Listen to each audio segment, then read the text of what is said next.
Welcome to the Fox 54 Week in Review. I'm Kenesha Deese. It's the only place in North Alabama to get the week's local headlines condensed into one program. Here's a taste of what's ahead.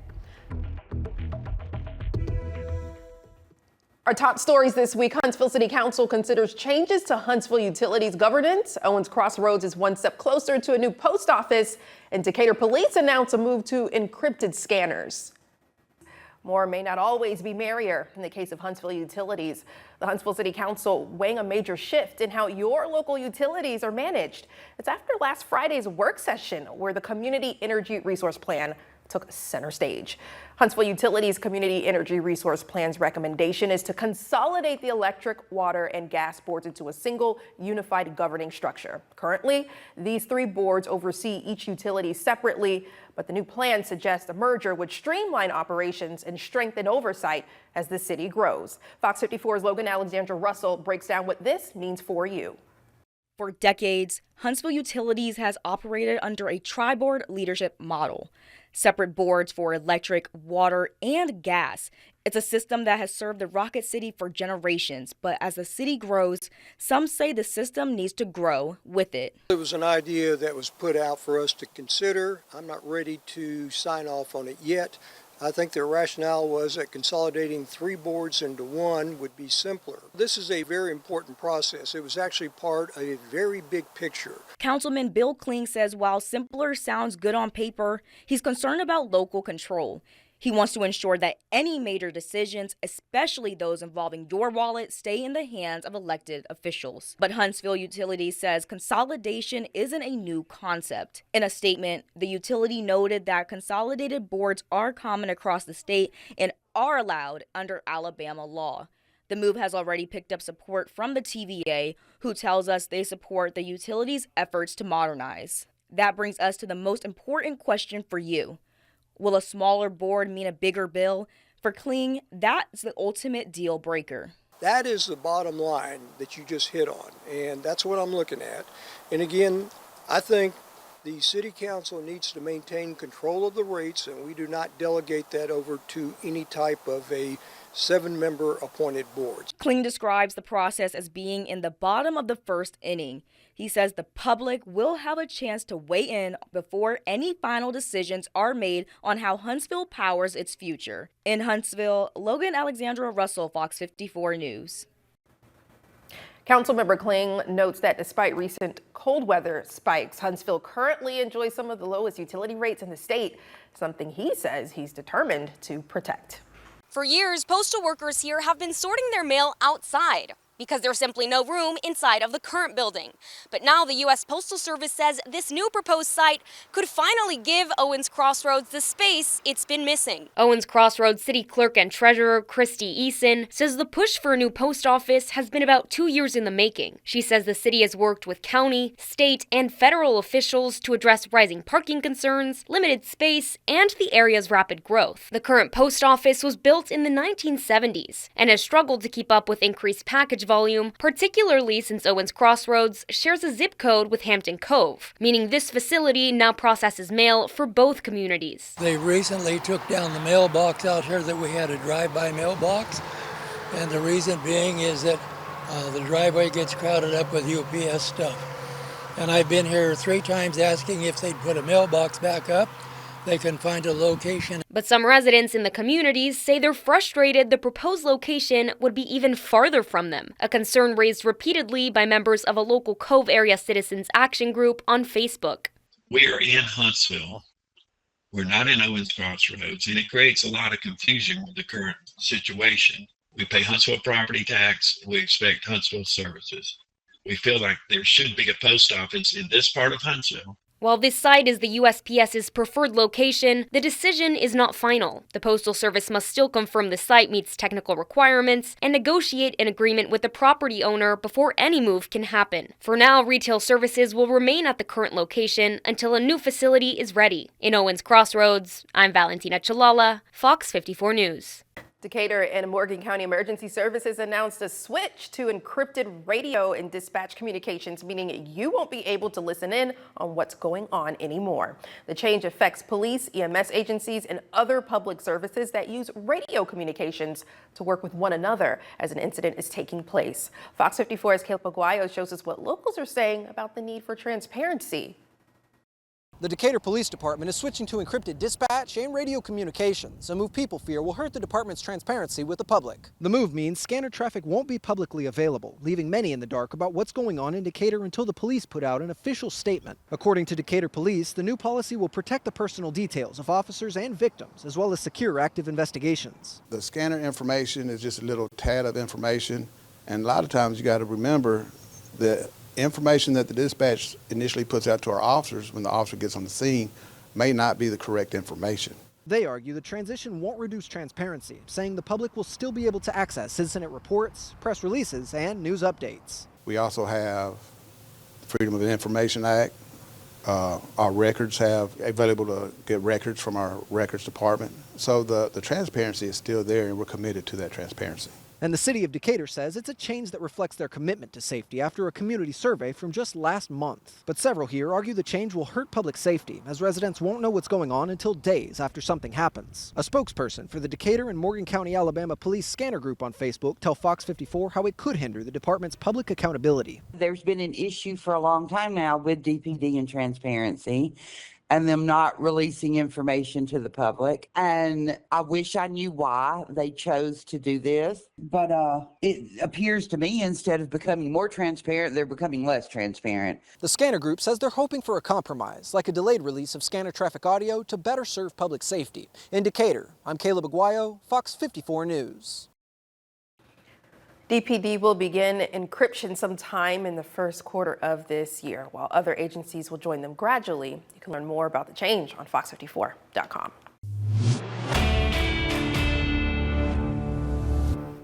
The Decatur Police Department is encrypting all of its radio and dispatch traffic. That means the days of anyone tuning in to Scanner app and listening to police calls in real time are over. But that raises a question a lot of people are asking. Is it legal to decrypt and listen to encrypted police radio in Alabama? We verify.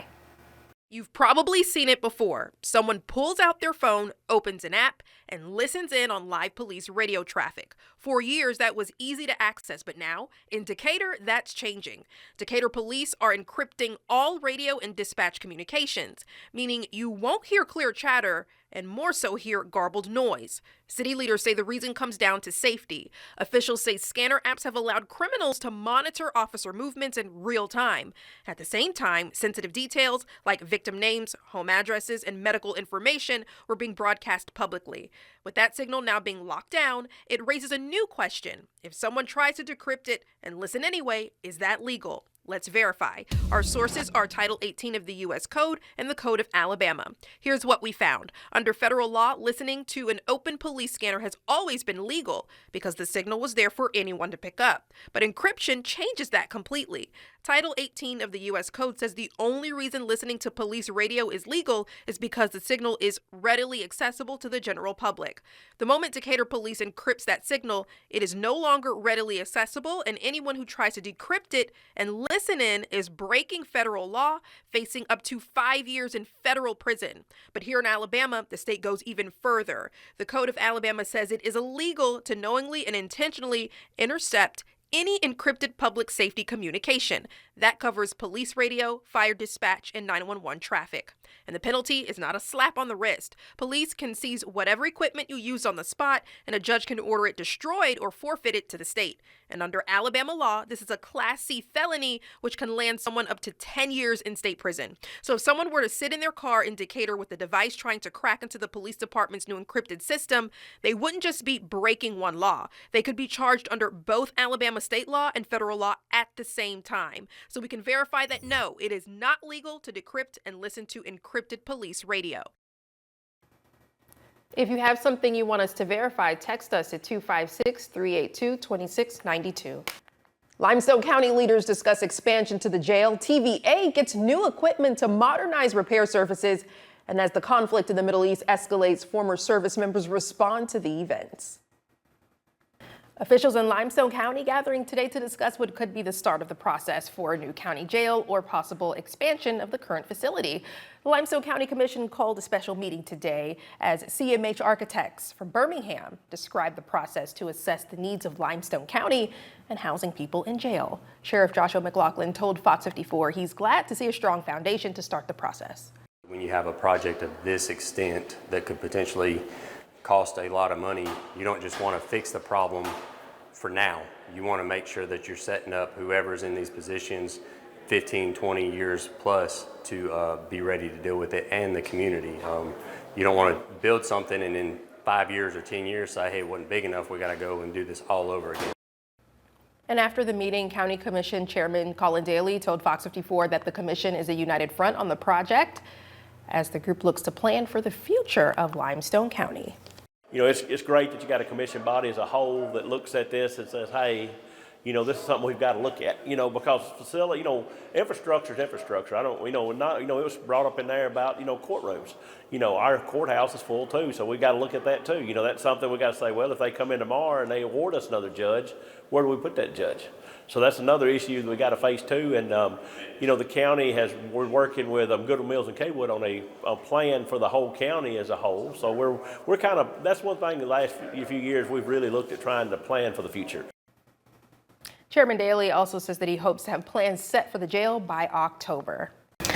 A new specialized piece of equipment now looming inside the Tennessee Valley Authority's power service shops after being launched today. After 2.5 years in the making, the massive new lathe will fix parts for several local power plants. And here are just some of the TVA locations in North Alabama that the lathe will now service. Fox 54's Caleb Aguayo shows us just how it'll help with power production. The Tennessee Valley Authority's power service shops are where old, worn power generating parts go for repair. Just today, they launched a brand new lathe that's expected to revolutionize their ability to keep large repairs in-house here in Muscle Shoals, keeping costs low and making fixes as soon as something breaks. It can be a massive piece of equipment weighing up to 200 tons that needs to be fixed. This new lathe is vertical, with a height of 16 feet and a diameter of 26 feet, and is big enough to work on parts the size of your living room. Just didn't have the capability to do the work, not even the shop capacity, but the actual capability of the workforce to do this work. And so we started seeing a lot longer durations and a lot higher costs to repair some of our components. Now that the TVA can fix that equipment and not send it off, officials and shop managers say it'll save time and money, potentially resulting in steady rates for TVA customers. When you send a component outside TVA, you're paying a premium, right? Because these machines aren't commercially available, so you're paying that premium to get it on the machine. By us being able to have this machine within TVA, we'll be able to make those repairs, get those components back to the site in a timely manner. State Representative Carrie Underwood says it's developments like this that provide the infrastructure and jobs responsible for the rapid growth across the Tennessee Valley. Eli Lilly would not be in Huntsville that they're building now had they not known that they can get reliable power at a very good rate. And so that adds to our ability to recruit industry here, which adds to our ability to employ people here with better wages. And employment is the best freedom you can have. It's everything. For the TVA, employment is around the clock and 7 days a week, with thousands working to keep the power grid online. In Muscle Shoals, I'm Caleb Aguayo, Fox 54 News. This tool is just one of 5 of its size operating in the U.S. and one of 10 in the world. To learn more, go to fox54.com. Marshall County Sheriff's Office announced they would begin responding to animal service calls. In a statement on social media, the office announced the move was made to ensure someone can answer calls when county personnel are not available. For Marshall County Sheriff Phil Sims, with deputies responding to these calls, the office will be able to investigate possible cases of animal abuse or cruelty faster. They'll get a lot more attention. And the reason being, now we got a certified officer who's handling the animal control side of it, the pickup officer and the investigation side. That gives us more opportunity and tools that if a abuse case or a cruelty case exists, then that deputy can take care of it without having to go through an actual animal control officer having to call us. Sheriff Sims says you can call the number that you see on your screen, which is 256-582-2034. Following recent military action between the United States and Iran, locals in the Tennessee Valley have watched events unfold overseas. Fox 54's Gabe Glassman spoke with people about the operation and has more.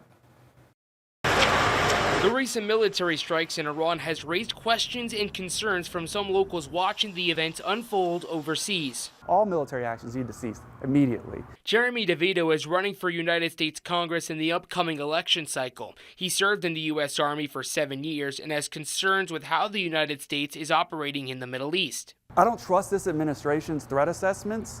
They lack credibility on multiple fronts because of how they've assessed threats at home, how they've deployed the police at home. What my hope is that Congress grows a spine and takes their power back and stops letting this executive branch run unfettered. However, one retired Marine Corps veteran we spoke to supports the actions taken.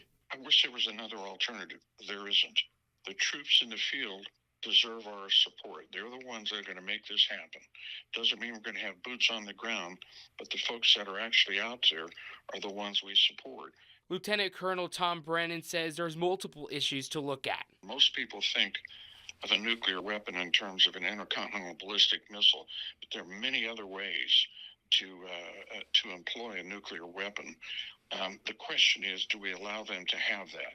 And so that's the number one issue. Everything else pales to that. Secondly, the pattern of Iran's leadership since 1979, when we first began watching, and I was a research analyst in the Defense Intelligence Agency on an out-of-cockpit tour, that pattern of Iranian behavior, their leadership, has not changed. In Huntsville, Gabe Glassman, FOX54 News. U.S. Secretary of War Pete Hegseth told reporters today, quote, "America is winning decisively, devastatingly, and without mercy," end quote. Two proposed bills making their way through the Alabama legislature could affect how children learn and eat. One would bring a new kind of teacher to public schools. The other would restrict certain SNAP purchases. Welcome back. A new bill on the House floor could help students train for the workforce at both the high school and college levels. Its sponsor says it would make students better prepared for the job and help the local economy by bringing in more employees. House Bill 517, otherwise known as the TRAIN Act, would bring in industry professionals to K-12 and college classrooms to help teach the next generation. Fox 54's Caleb Aguayo shows us the bill's potential impact. A bill in the Alabama legislature could make it easier for full-time professionals to help out at local schools and community colleges, better preparing the next generation for their career. House Bill 517 would establish the Talent Readiness and Industry Needs, or TRAIN Act. If passed, it would allow local businesses to partner with educational institutions to help provide career and technical training to high school and college-age students. Those businesses would get a tax credit to lend their employees to an eligible school. Employees would have to go through a certification process to be able to teach, but they would already have years of experience under their belt. And those years of experience would help students learn what a job is like, what they need to do to get the job, and how to best prepare themselves for a career. Administrators at Northeast Alabama Community College say it's an exciting prospect that would help their students and the workforce at large. Companies that are saying, yes, we'll love to come teach that, and them come in and the kids be able to talk to them about professionally, you know, what do you do every day, and what does this job look like when I leave here? So I think that would benefit our students a lot. The bill just went to the House floor, so it's still in the early stages of legislation, but local schools are already eager for the opportunity to bring in even more industry professionals. In Rainsville, I'm Caleb Aguayo, Fox 54 News. The bill has already passed the House committee, but it still needs approval from both the entire House and the Senate before heading to Governor Kay Ivey's desk to be signed into law. A bill moving through the Alabama legislature could change what SNAP recipients are able to buy at the grocery store. The measure passed the Alabama Senate in a 23-2 vote and now heads to the House. Supporters say it's about encouraging healthier food choices, while some advocates argue it could create new barriers for families who rely on food assistance. Fox 54's Valentina Chalala has more. According to the Senate, this proposal is meant to improve public health by limiting what SNAP benefits can be used to buy. If approved federally, sodas and certain sugary candies could no longer be purchased with those benefits in Alabama. Supporters of the bill say it's aimed at reducing obesity, with Alabama ranked 4th in the nation for adult obesity, according to the CDC in 2024. Carol Gunlock, senior policy analyst with Alabama Arise, says a more effective approach would be to reinstate the SNAP education program, which teaches recipients how to purchase healthier food on a budget. People on SNAP spend their food benefits just like the rest of us spend our food budget. It also creates chaos and confusion and expenses for the state of Alabama and for the grocers who sell those items. Sponsored by Senator Arthur Orr, the bill specifically restricts candy with sugar or corn syrup as the first ingredient, and soda with carbonated water and sugar or corn syrup as the first two ingredients. It also includes a 3-strike rule for retailers, allowing 3 violations in a year before fines are applied. District 3 Senate candidate Dr. John Dickey says larger chains can update their systems to detect these items, but smaller businesses are more likely to feel the impact. The people it's really going to be complicated for are going to be the smaller mom and pop stores. So if you have a small gas station, you're going to have your cashier's going to have to look at your label on what you're buying to know if they can actually sell you something on food stamps. The bill still needs to pass in the House, and the Department of Human Resources must request and get a waiver approved from the USDA. If denied, the bill will be resubmitted annually until approval is granted. In Huntsville, I'm Valentina Chalala, Fox 54 News. The bill was read in the House today and is now pending a vote. If passed, this act will become effective on October 1st of this year. Sweet or scary? The U.S. Space and Rocket Center introduced its 2 new mascots, and local residents had some definite opinions. Well, check this out. The U.S. Space and Rocket Center announced 2 new mascots over the weekend, and the reaction was, well, it was mixed. Fox 54 got the chance to catch up with one half of the yet-named twins that will represent the museum, with voting now open to select 3 possible choices: Artemis and Apollo, Percy and Celeste, or Nano and Nova. During their interview, one mascot and a center rep talked about the reaction from the public. You know, I have to say that we have had an absolutely hilarious couple of days. People have been so incredibly creative and funny, dying laughing at some of the comments and some of the reaction that we've gotten. We've talked through it a little bit.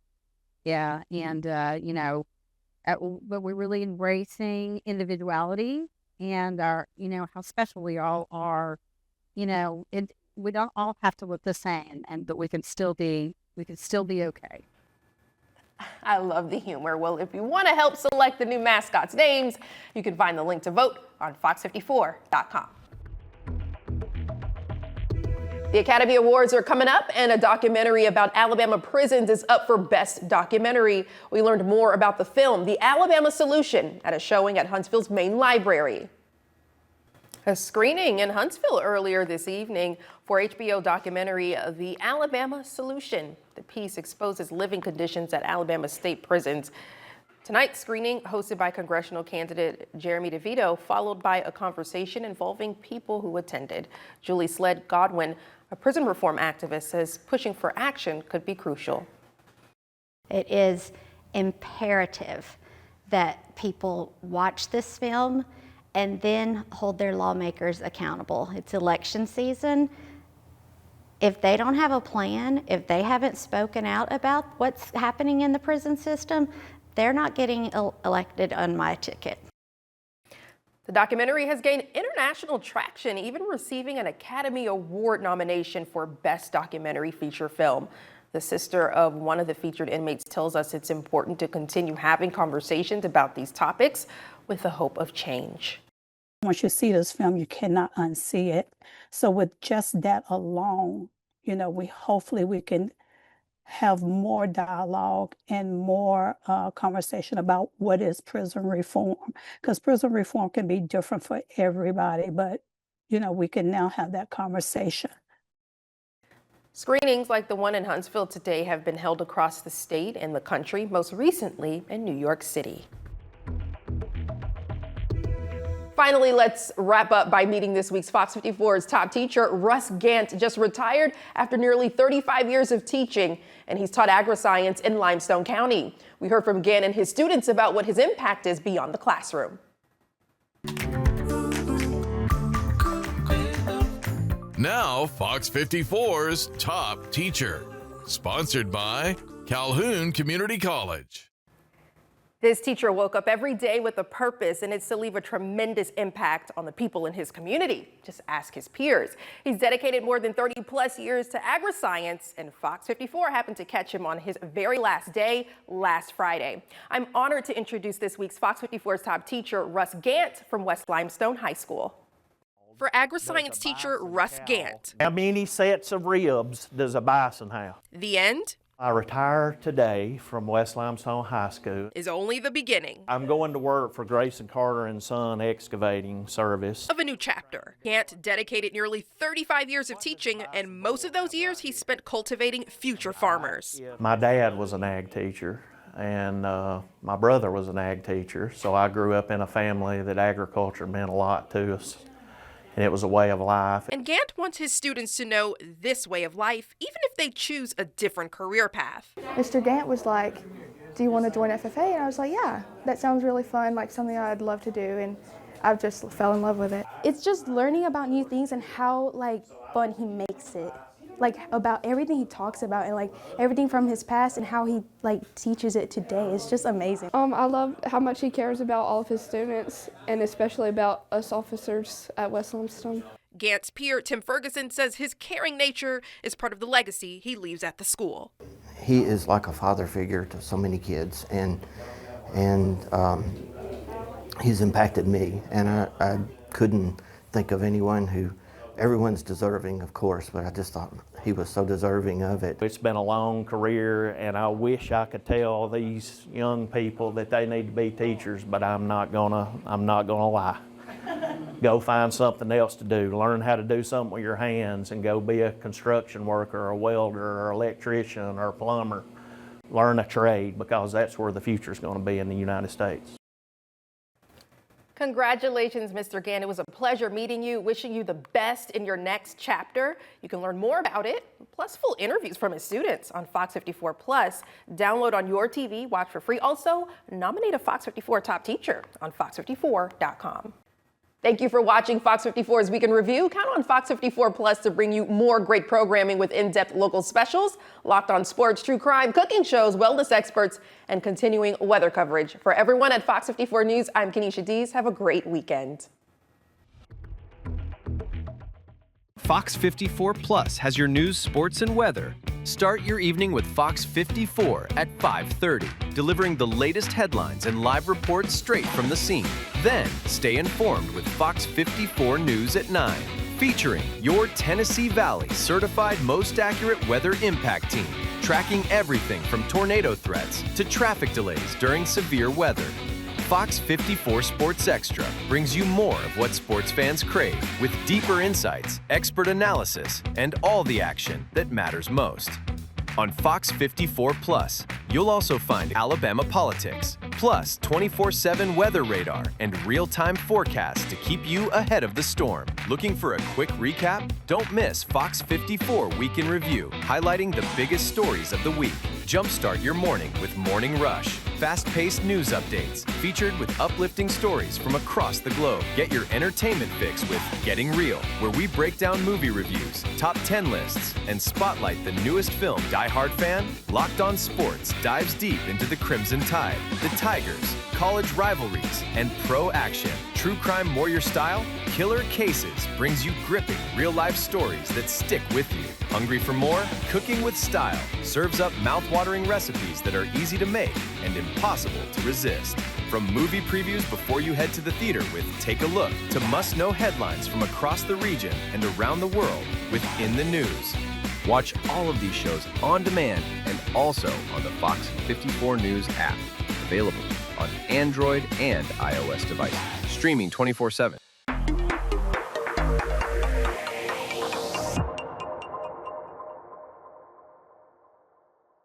Did you know that you can get weather impact updates 24/7 on Fox 54 Plus? Here's how. Go to Fox 54 Plus on your Roku, Fire TV, Apple TV, or Samsung. Once you're on the main screen, push the down arrow and click on the Fox 54 Plus Weather Impact 24/7 block. Here, you'll find radar, current temperatures and conditions, traffic cams, forecasts, and more, all available on demand. Want to get back to the main channel? Just push the down arrow and click on the 24/7 stream button. It's your weather impact updates 24/7 on Fox 54 Plus. Start streaming today. There's more to Fox 54 Plus with the Locked On Podcast Network. From the Tide to the Tigers, from college teams to pro, the Locked On Podcast Network gives you insights and analysis you just can't find anywhere else. These kids, they want to play. I don't think so. I think it was Chad Baker Mazzara. Locked On Sports, streaming every day of the week and right here on Fox 54 Plus.